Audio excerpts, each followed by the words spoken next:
All right, so we are looking at a 2013 Sorento and we're doing front brakes. So wheel needs to come off. They're 21 millimeter. Make sure that you're jacked well. That's your jack points.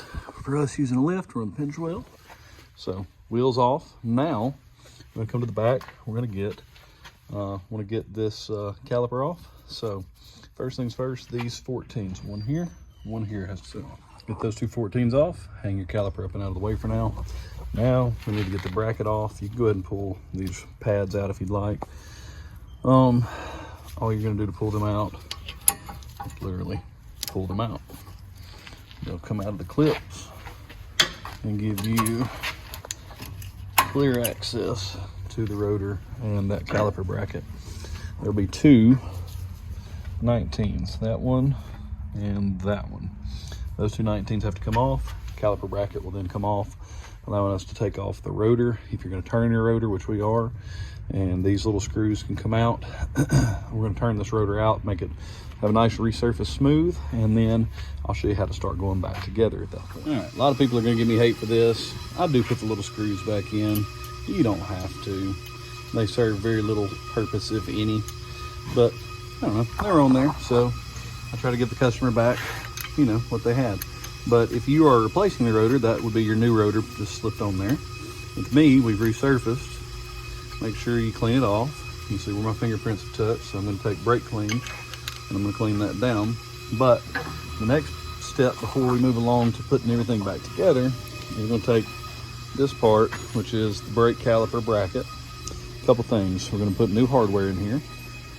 So the hardware just kind of slips off and out, and that's what you're going to replace there. Take your wire brush and clean these surfaces down before you put the new ones on.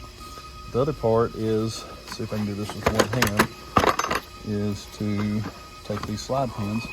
So these, they slide easy, but come on, you let go. But you do want to put new grease on there.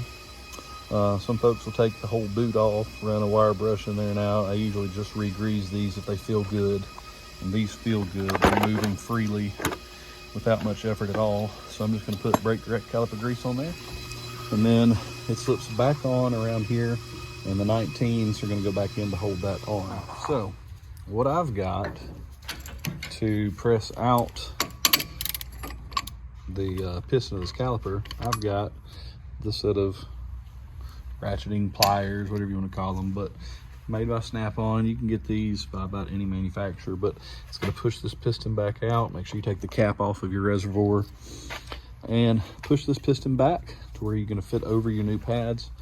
New pads are labeled inner and outer. So all we're going to do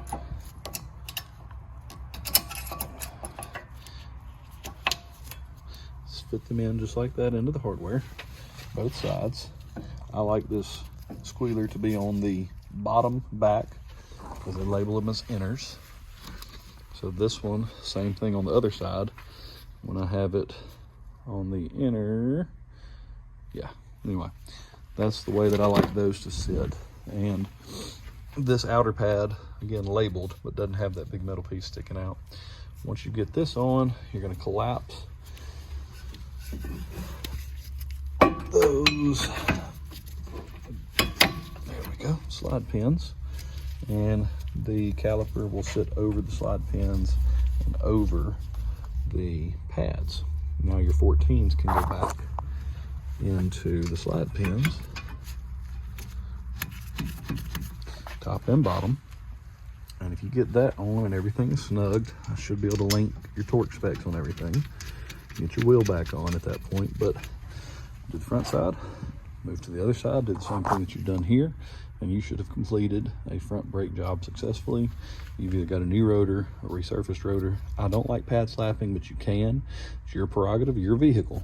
I recommend getting them resurfaced or replacing rotors. Make sure you get all your torque specs right on your 19s, top and bottom, and your 14s, top and bottom. And then again, wheel goes on, here's your torque spec for it, and then you're finished. I hope this helps somebody.